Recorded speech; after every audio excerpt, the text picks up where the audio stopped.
ऐसा क्यों होता है कि कुछ लोग कोडिंग के प्रॉब्लम क्वेश्चंस को इजीली सॉल्व कर लेते हैं एंड कुछ लोग ऐसे भी होते हैं जो प्रॉब्लम को समझ तो लेते हैं पर उसे कोड करके सॉल्व नहीं कर पाते। बट क्यों? इसका एक सिंपल सा रीजन है, लॉजिक बिल्डिंग। एंड तुमने ऑलमोस्ट सबको यही बोलते सुना होगा कि leet code and hacker rank पर क्वेश्चन सॉल्व करना स्टार्ट कर दो, इससे तुम्हारा लॉजिक बिल्ड होने लग जाएगा। पर क्या ऐसा सच में होता है? मेरे साथ तो नहीं हुआ, हो सकता है आपके साथ भी ना हुआ हो। एंड ये भी हो सकता है कि तुम रोज के 4-5 क्वेश्चंस भी सॉल्व कर रहे हो कि यार मेरा लॉजिक बिल्ड होने लग जाएगा, but still you are in the same situation कि भैया लॉजिक बिल्ड नहीं हो रहा। And here is the secret. And इसकी शुरुआत होती है लॉजिक बिल्डिंग से। Hi guys, my name is Sagar and in today's video मैं आपको बताऊंगा कि लॉजिक बिल्ड कैसे करते हैं, एक प्रोग्रामर के जैसे सोचते कैसे हैं, थिंक कैसे करते हैं, कॉम्प्लेक्स प्रॉब्लम को ब्रेक डाउन करके स्टेप बाय स्टेप कैसे सॉल्व करते हैं, वो भी बिना ओवरवेल्म हुए और कंफ्यूज हुए। Number 1, break down problems. The very first mistake every beginner makes is to try to solve a problem at a single step. Imagine करो कि तुम्हारे पास सिर्फ 24 घंटे हैं एंड तुम्हें तुम्हारे पूरे घर की सफाई करनी है। तो यार सिर्फ 24 घंटे सुन के तो तुम्हें ये इम्पॉसिबल लग रहा होगा, लेकिन एक साथ पूरे घर की सफाई करने के बजाय तुम एक एक रूम की सफाई करना स्टार्ट करोगे तो डेफिनेटली ये पॉसिबल प्लस मैनेजेबल भी है एंड सफाई भी आपकी जल्दी हो जाएगी। एंड प्रोग्रामिंग में भी यार यही सेम कंसेप्ट अप्लाई होता है। जब भी तुम कोई कोडिंग प्रॉब्लम सॉल्व करने जाओ तो उसे डायरेक्टली सॉल्व मत करो, पहले उसे स्मॉल स्मॉल पार्ट्स में डिवाइड करो, देन उन स्मॉल पार्ट्स को एक एक करके सॉल्व करो। फॉर एग्जाम्पल तुम एक वेबसाइट डेवलपर हो एंड तुम्हें एक वेबसाइट बनाना है, तो ये स्टार्टिंग में बहुत बड़ा प्रोजेक्ट लग सकता है, बट जब तुम प्रोजेक्ट्स को डिवाइड करोगे इन स्मॉल स्टेप्स कि सबसे पहले वेबसाइट का लेआउट रेडी कर लिया, देन हेडर पार्ट का कोड किया, देन हीरो सेक्शन बनाया and then small small part में कोड करते करते पूरी वेबसाइट खड़ी कर दी।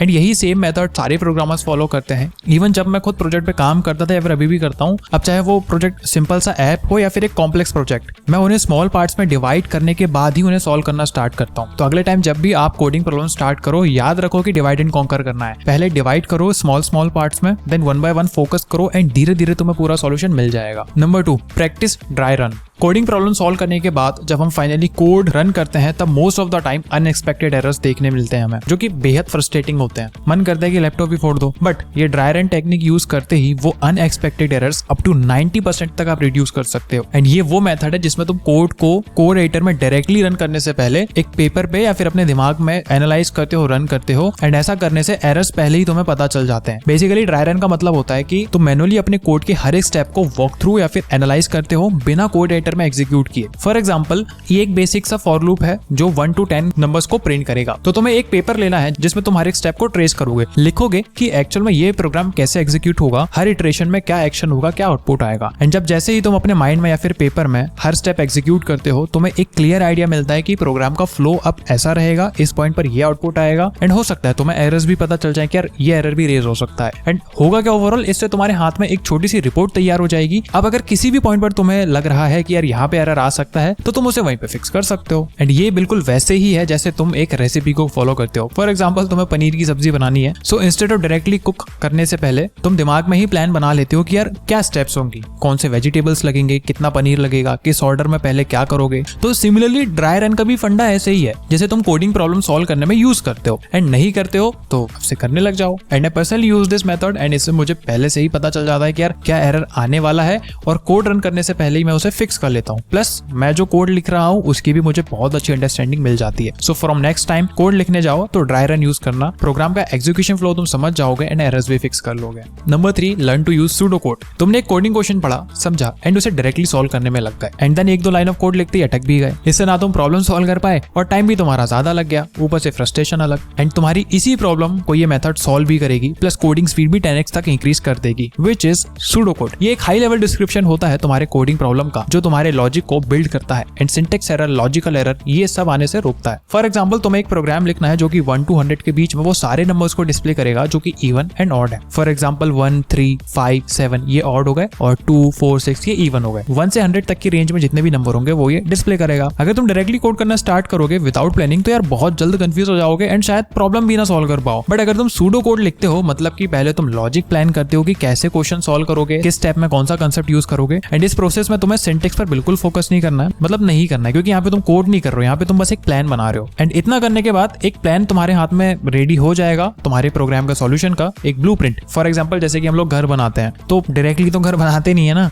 सबसे पहले उसका मैप आउट रेडी करते हैं, उसका नक्शा रेडी करते हैं, फिर घर बनाते हैं, तो उससे हमारा घर बहुत अच्छे से बन जाता है। तो वैसे ही प्रोग्राम भी होता है, आपको डायरेक्टली कोड करते नहीं पहुंचना है, आपको उसका ब्लूप्रिंट तैयार करना है, किस स्टेप में क्या यूज करोगे, और उसके बाद फिर आप प्रोग्राम करोगे तो बिना कंफ्यूज हुए आप अपना प्रोग्राम लिख पाओगे और सॉल्यूशन भी निकाल निकाल पाओगे। सूडो कोड लिखने का फायदा ये होता है कि तुम सिर्फ लॉजिक पर फोकस करते हो, सिंटेक्स पर ध्यान नहीं देते, एंड इतना करने के बाद सूडो कोड को तुम एक्चुअल कोड में कन्वर्ट भी कर देते हो बिना टेंशन के। ये बिल्कुल वैसे ही है जैसे तुम अपने दोस्त के साथ एक रोड ट्रिप प्लान करते हो। तुम पहले ही डिसाइड कर लेते हो कि यार कितने दिन की ट्रिप होगी, कौन सा रूट फॉलो करोगे, कितनी जगह रुकोगे, एंड देन तुम ट्रिप भी स्टार्ट करते हो। एंड सूडो कोड भी तुम्हारे लिए एक रोड मैप ही है जिसको रेडी करके फॉलो करके तुम उसे एक एक्चुअल कोड में कन्वर्ट करते हो। Number 4 which is flow chart. Code करते टाइम बीच में अटक जाना ये सिर्फ तुम्हारे अकेले की प्रॉब्लम नहीं है, सबकी है। इवन पहले मैं खुद अटक जाता था, बट फ्लो चार्ट का यूज करने से अब तुम कभी नहीं अटकोगे। Even before writing a single line of code तुम अपने प्रोग्राम का एक फ्लो चार्ट क्रिएट करते हो जिसमें वो सारा लॉजिक पहले से लिखा हुआ होता है जिसका यूज करके तुम्हें वो प्रॉब्लम सॉल्व करनी है। एंड ट्रस्ट मी, ये मेरी फेवरेट मेथड है in terms of problem solving and logic building. Flow charts are basically like a road map for your code. तुम अपने प्रोग्राम का लॉजिक विजुअली ड्रॉ करते हो स्टेप बाय स्टेप ताकि तुम्हें पहले से समझ आ जाए कि भैया कौन सा पार्ट क्या आउटपुट प्रोड्यूस कर रहा है। फॉर एग्जाम्पल, अगर तुम एक कैलकुलेटर प्रोग्राम लिख रहे हो तो तुम फ्लो चार्ट में दिखा सकते हो पहले इनपुट, फिर ऑपरेशन, फिर आउटपुट। इट मींस हर एक सिंगल स्टेप क्लियरली पहले से फ्लो चार्ट में डिफाइंड होता है। फ्लो चार्ट स्पेशली बिगिनर्स के लिए काफी हेल्पफुल होते हैं और ज्यादातर लोग इसको इग्नोर भी करते हैं, पता नहीं क्यों करते हैं, बट आप मत करना। क्योंकि यार देखो, इससे क्या होता है ना, इससे तुम बड़े बड़े प्रॉब्लम्स के जो लॉजिक है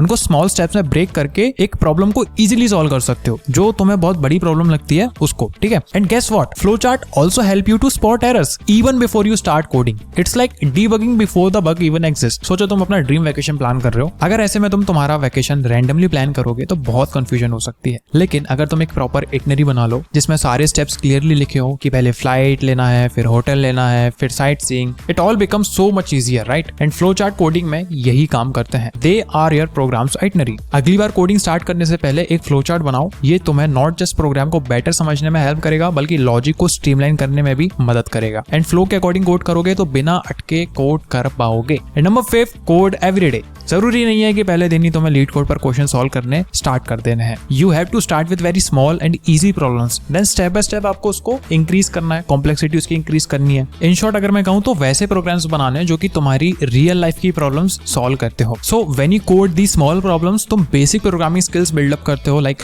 लूप्स, कंडीशनल्स एंड फंक्शंस, और तुम्हें रियल वर्ल्ड एप्लीकेशन का मजा भी आता है। You are actually solving something useful and ये तुम्हारे लिए कोडिंग को और भी मजेदार बना देता है। इमेजिन करो तुम एक नया इंस्ट्रूमेंट सीख रहे हो विच इज गिटार। अब तुमने उसे 1 महीने सीखा, अब तुम डायरेक्टली एक रॉक कॉन्सर्ट में थोड़ी जाके परफॉर्म करने लग जाओगे। पहले तुम छोटे सिंपल कॉर्ड्स प्रैक्टिस करोगे, देन धीरे धीरे आगे बढ़ोगे। बस वैसे ही कोडिंग में तुम स्मॉल प्रॉब्लम सॉल्व करके अपनी स्किल्स को ग्रेजुअली बिल्डअप कर सकते हो। तो बस वही चीज तुम्हें फॉलो करनी है। कोडिंग में स्टार्ट करना है छोटे छोटे प्रॉब्लम से एंड धीरे धीरे फिर उसको इंक्रीज करना है। बट अब दिक्कत ये आती है कि भैया कहाँ से मिलेंगे ये सेट ऑफ क्वेश्चंस। तो यार देखो, मैं एक रिसोर्स अटैच कर देता हूँ वीडियो के डिस्क्रिप्शन में, वहां से तुम एक्सेस कर लेना। वहां पे तुम्हें वैरायटी ऑफ क्वेश्चंस मिल जाएंगे, medium level, small level, biggest level, pattern wise सारी चीजें मिल जाएंगी। तो अगली बार जब भी तुम कोडिंग करने बैठो, छोटी प्रॉब्लम से शुरू करो, अपने डेली टास्क को ऑटोमेट करने का ट्राई करो एंड तुम एक्चुअली फील करोगे कि कैसे जो तुम्हारे बेसिक कंसेप्ट से, जैसे लूप्स हो गया, फंक्शंस हो गया, कंडीशंस हो गई, कि कैसे तुम्हारे ये कोडिंग लॉजिक को सॉलिड बना रहे हैं। तो गाइस, अब आप जान चुके हो कि लॉजिक बिल्डिंग कैसे स्टार्ट करनी है। एंड अगेन, ये कोई एक सिंगल स्टेप प्रोसेस नहीं है भाई कि पहले दिन से ही आपको रिजल्ट देखने मिल जाएंगे। स्टार्टिंग की 4 स्टेप्स आप एक प्रॉब्लम पे यूज करो, आपको फर्क दिखेगा, डेफिनेटली दिखेगा, राइट? एंड कोडिंग के कॉम्प्लेक्स प्रॉब्लम से डरने की बिल्कुल जरूरत नहीं है। Start with small steps, divide problems, use dry run, flow charts, pseudo code और अपनी डेली लाइफ में छोटी कोडिंग प्रॉब्लम सॉल्व करना स्टार्ट कर दो। इन सब से तुम्हारी logic building skills definitely strong हो जाएगी। ये 5 स्टेप कैसे लगे कमेंट करके जरूर बताना। सब्सक्राइब करके बेल आइकन दबा दो ताकि तुम्हें पता चल जाए जब मैं नेक्स्ट वीडियो डालूं। एंड मोस्ट इंपॉर्टेंट, लाइक करके शेयर कर दो अपने दोस्तों के साथ जिनका लॉजिक नहीं बन पा रहा है कोडिंग में। नेक्स्ट वीडियो में मिलते हैं। Keep coding and keep growing.